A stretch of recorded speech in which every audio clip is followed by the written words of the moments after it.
Hi, welcome to the Israel First television program with myself, Martin Blackham, and with my wife, Nathalie Blackham. Great to have you with us, and great to be with you. Now, in the news in Israel, AI is again coming to the forefront. Israel and the dangerous pursuit of AI. Prime Minister Netanyahu has launched a national AI or artificial intelligence program. Critics warn about the risks of AI, lack of transparency. In other words, you don't really know what's happening. Job losses due to AI automation and mass surveillance, lack of data or data privacy, and uncontrollable self-aware, that it can become self-aware as a system. Now, artificial intelligence is going to bring in a new era. Prime Minister Benjamin Netanyahu said at the launch of Israel's national AI program on August the 9th, 2026. The program was launched in a joint ceremony by Netanyahu and the head of the National AI Directorate, Brigadier General Erez Eskel. Now, by the way, I mentioned this before, but just as a matter of interest, the National Directorate, the AI Directorate, is in the Prime Minister's office. And so you have to take that as being very serious if the AI Directorate is there. AI is not just another technology. It is going to change the world, Netanyahu stated. It's going to change the lives of each and every one of us, our children, and of generations to come. Quite a change is taking place, much like the Industrial Revolution. Brigadier General Reserve Erez Eskel, who's based at the Prime Minister's office, said, while providing infrastructure for the needs of the country and the economy, whether that is computer infrastructure, powerhouse computing capabilities that almost no countries currently possess. That's what he says.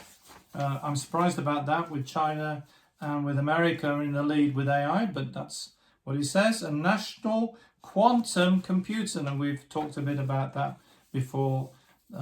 Israel having a national quantum computer, which is a computer which runs far faster than any computers today. Speaking at the Knesset committee meeting in July, Eskel estimated that implementing the national AI plan would require an annual budget of around 5 billion shekels. So this is quite expensive, $1.6 billion.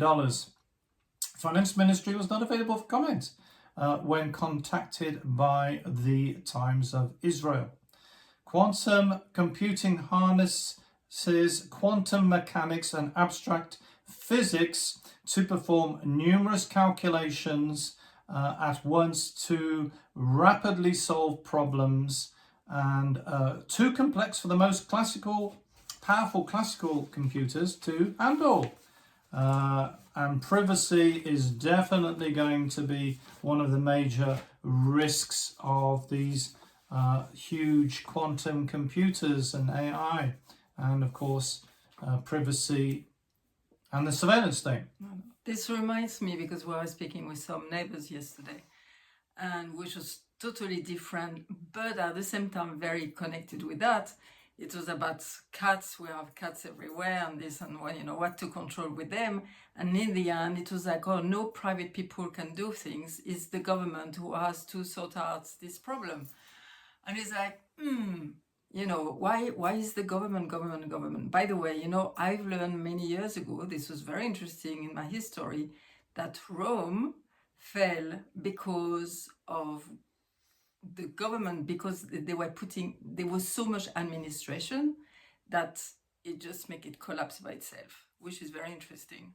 So again, well, you can follow and you can make your own decision about all these things, but it's first to Israel again. First to Israel. And it's connected to, of course, the Nimbus project, which we've talked about on the Israel First television program, which is controlling all the government computers. So if you apply for a driving license or any Ministry of Interior information or other things, it is through the Nimbus computer system. Now, You're asking me, well, what's happening with Gaza, what's happening with Lebanon, and what's happening with Iran? Well, the United States CENTCOM chief arrived in Israel this weekend for a high-level security talks. United States Central Command CENTCOM Commander Admiral Brad Cooper landed in Israel on August 8th, 2026 and met with IDF Chief of Staff Lieutenant General Ayal Zamir and other senior military officials for a multi-front assessment.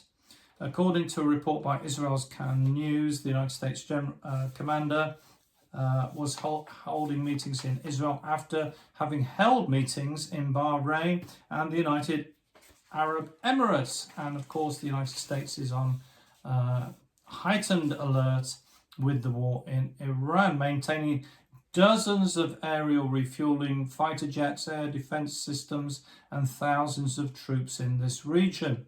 The United States Central Command is considering, by the way, moving its bases from Bahrain, Kuwait, and Saudi Arabia to Israel in order to increase their distance from further Iranian missile and drone attacks, the Wall Street Journal reported. The United States Navy may even revamp its naval base in Bahrain, which has suffered severe damage since February 2026, up until the recent United States-Iran ceasefire. Bahrain has been the home to US naval central forces in the Middle East for over 50 years. One option is to establish a new base in the Negev. That's not a naval base, that's a military base. The Negev being a desert to the south of us. Yeah, we spoke about that already. Yeah, they're going to have the American Army Forces and maybe even expand the Negev's Air Force bases to allocate an American compound there. The United States Department of Defense and US Army also plan to renew their supply contracts with the Ministry of Defense and IDF until 2030 and possibly further. This idea for relocation follows Iran's extensive damage of 20 sites, US sites, across the Middle East, and since the onset of war, especially in the Bahrain area. Now, because of the war, it's affecting all the flights.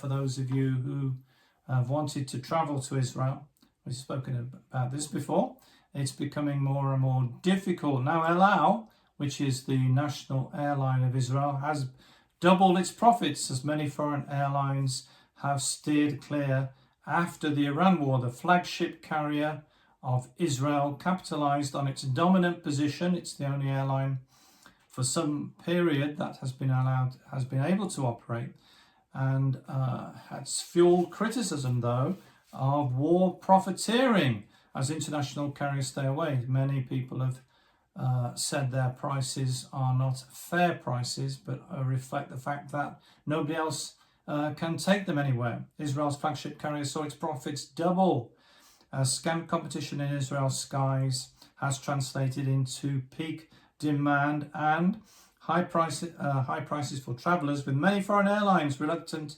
to resume flight services to Tel Aviv. With the escalation of fighting, El Al ranked in a net profit of $132 million in the April to June quarter, up from $66 million during the same period in 2025.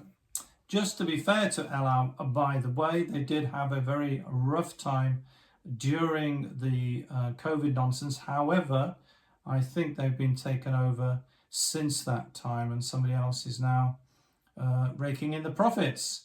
I don't think it's the same people who are in charge. Despite reduced operations due to the US-Israel war, rising fuel prices and a negative impact of the sharp appreciation of the shekel, the airline's revenue in the second quarter increased 27% to $986 million from $777 million a year earlier. We concluded the second quarter with strong results, despite having only 2 months of full operations due to Operation Roaring Lion, said El Al CEO Levi Halevi. During the quarter, we experienced strong demand for El Al flights. Well, to be fair, Mr. Halevi, that's because you're the only airline they can use. as reflected in record sales and forward bookings. Local carriers, which are the only airlines reliably flying in and out of Israel. And the other issue I should mention is not just that they're the only Israeli airlines flying in and out of Israel, but a lot of the foreign airlines, when they did fly out of Israel, do cancel if there is a war, and then you are left high and dry wherever you are and have to find your own way back here. Local carriers, which are the only reliable airlines flying out of Israel, have taken advantage of the fragile geopolitical situation and the cloudy horizon for air travel, allowing them to charge customers exorbitant fees. I believe they were being investigated for the ticket prices, Nathalie. Their prices are not reasonable. That includes flagship carrier El Al, which has been repeatedly accused of price gouging during wartime since October the 7th, 2023. Many people will say, well, why not? Why shouldn't they take advantage? You know, it's a business and they have to make money.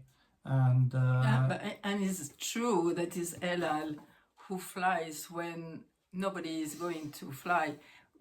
There is a comedian who does stand-up, and he was very funny. He was speaking of saying, well, you know, people are outside of Israel, now is the war, and we are saying, come here, which is where the war is. So, he was, but it's true. El Al is the one, the airline who will help people to come back to Israel. Mm-hmm. It was funny that they were saying, come back here, when it's the place of, it was a war zone at the time. And usually you don't go into war zone. No. And on the same subject, American Airlines has cancelled its flights to Tel Aviv from New York's JFK Airport until at least March 2027. So if you were planning to come on American Airlines, you'll have to wait till next year. Delta Airlines and United Airlines also cancelled their flights to Israel. Two major US carriers working in and out of Ben Gurion.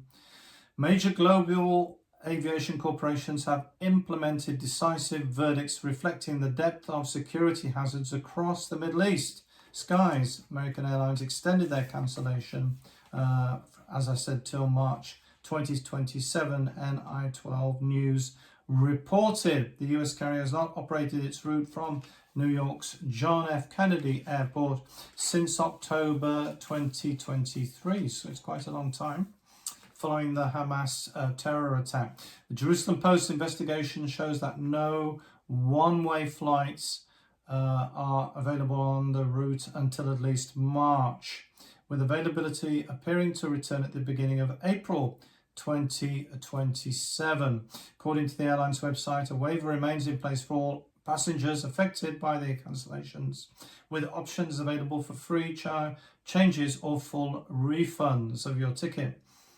And the issue there, you might be able to get a full refund for your ticket, but then it's very difficult to find another ticket at the same price. And that's the reason El Al have been making so much money, is that people have stood with them because they haven't usually cancelled their flights when the war has restarted. I would say there was one occasion where they did.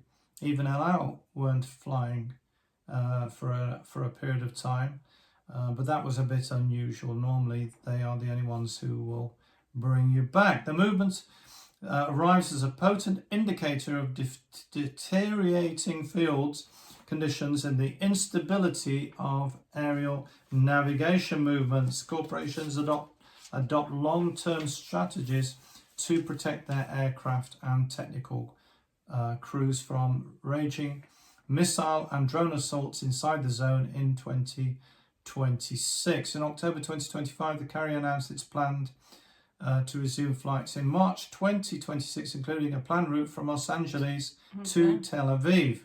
However, the operations never materialized. Competing US carriers Delta Airlines and United Airlines have also cancelled Israel flights, though both are expected to return before the end of 2026. having operated the flights intermittently since the October the 7th attacks. One of the difficulties has been is that nobody really knows where they stand, and so it's a bit hit and miss. And I guess that's why you need to do a lot of research if you want to come here about which airline you use and where you're flying from, because it can be very upsetting to, at the last minute, lose your travel, make your travel arrangements not possible. Now, in addition, American Airlines operated a route from Miami to Tel Aviv in the past, which was cancelled, leaving El Al the only operator on that route. That's to Miami. So if you're in Miami, you do definitely need to book with El Al. These collective and unprecedented decisions by American Airlines reflect the deep state of anxiety dominating the global air travel industry corridors. The strikes enforce escalating pressures on travel movements and international connectivity from and to Israel for a prolonged duration ahead, and it's a very difficult season for the tourist industry in Israel, as well as those who are working with tourists, because it has been very lack since October 2023, and indeed since the Iran war. So we will keep you updated as to what happens next on the airline front, because I do know that there are many people out there who watch the program who are interested in visiting. Now, Nathalie, you always have some encouraging words for us, and you bring us a letter from the Hebrew alphabet. And which is the last one this week, and is the Tav. Let me show you the picture, because it's important. And I'm going to find it. Here we go. This is the last letter, Tav, and is the numerical order is 400. Okay, whoops, right way around, 400, and is called Tav, as I said. Sometimes people like to see it written, and also is the seal. Okay, it's like representing the seal. It's like there is a beautiful passage of in Ezekiel saying that God asked the angel to come and to put a seal on the front of the forehead of the people to say, you belong to me. So it's very interesting. And the great thing is that, do you remember we spoke again and again and again about how much the letters, the Hebrew letters, carry something, and the alphabet. So I want to show it to you. So this was the first one, and we've been all through them, and this is the last one, Tav, that we're speaking about today. And if you look, you see he's like Aleph, and the one in the middle will be Mem, and the one at the end will be Tav. And if you put them together, is Emet, which is truth. So all the letters that God has is like building block of creation. You can have truth. So we need that so much.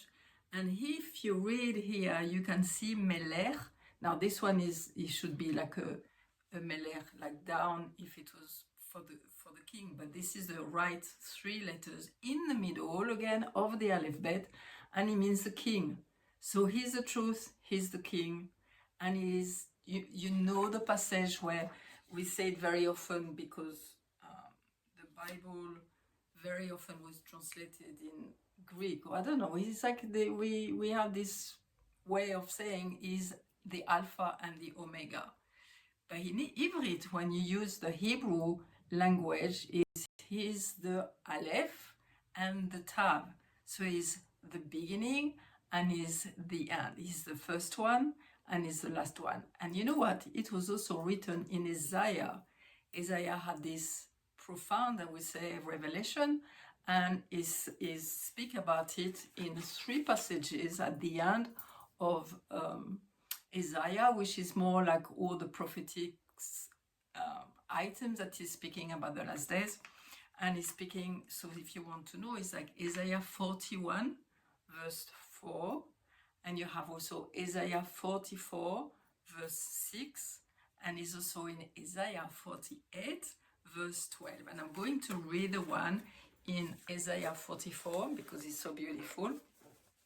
And to show you how much the writing of the apostles on the New Testament, we like to say now the writing of the apostles because they were Jewish and it was their writing, because it's difficult. When you say Old Testament and New Testament, is like, well, is there two? No, there was only one. But the apostle brought us more revelation, okay? So if you read in Isaiah 44, and is the verse, what did I say? 6, isn't it? Yeah, 6. Is written, thus say Adonai, Israel's king. Do you remember we say Melech? He's in the middle of the alphabet, and he's the Redeemer. And is Adonai Tsevahot, which is very interesting because again, this Adonai Tsevahot, the God of the host or the God of the armies, is something that is used a lot when he speaks about the end of days, that is coming as the Lord of the Shamayim, of the heavens. And he said, I am the first and I am the last, and beside me there is no God. So I love, and you can see that in 3 passages is written that. So it's really linking the writing of the apostles with the Tanakh, with the book of the Old Testament. But I don't like to say that, like the Bible, okay? So this is very important. And when I was speaking about Adonai Tsevahot, I discovered something this week which really blew me again. You know, when you study the Bible, you always find amazing things. And I was doing some research about that because I love this name, and I've noticed that usually is more, first of all, it's not at all in the first 5 books of the Bible written by Moshe, but is written in the prophets. And the first person who used it, believe it or not, is just amazing, is Hannah. And Hannah was desperate to have children. Her husband has 2 wives. It was like that at the time. And the other wife have children, and she didn't have children. And her husband say, I love you, I love you, I love you. You are better than many children, many sons. And she was like, I don't care about that. I feel so barren. I don't have children. And when it's like that in front of the people, it's like, what's the matter with you? You know, you don't have children. In the Jewish culture, having children is such a blessing. And so she goes to Shiloh, which is where there was a temple of God at that time, the tabernacle, and she goes to pray. And she was desperate. And she doesn't call him the God of Israel or whatever he said. She said, Adonai Tsevahot, the God of the host. I can't do it myself. But you are the Adonai Tsevahot, the God of the army. Please do something. Naturally, we can't have children, but we need your help now. And she was the first one to use this name. And I was like, wow, this is just very special, very amazing. So, it's also so in Revelation 22, in the writing of the apostles, and we will speak about that more. Like, we are finishing the alphabet this week, and then we will speak more about all the things that we are discovering, the connection between the Bible, the old, I don't know, I have to find a way, the Tanakh, okay? The Tanakh is like the first 5 books of Moses and all the writing and all the prophets, and then after we have the writing of the apostles. And so Revelation was written by John when he was old. He might have been even the last book was written by all the apostles. And then also in Revelation 22:13, and Revelation 22, by the way, is the last chapter. And he said there, and this time is Yeshua was speaking. He said, I'm the first and I'm the last, and I'm the Aleph and the Tav. So it's like they are all connected. And we need to dig more, and we need to make the connection between the Tanakh, between the Old Testament, as we say usually, and the New Testament.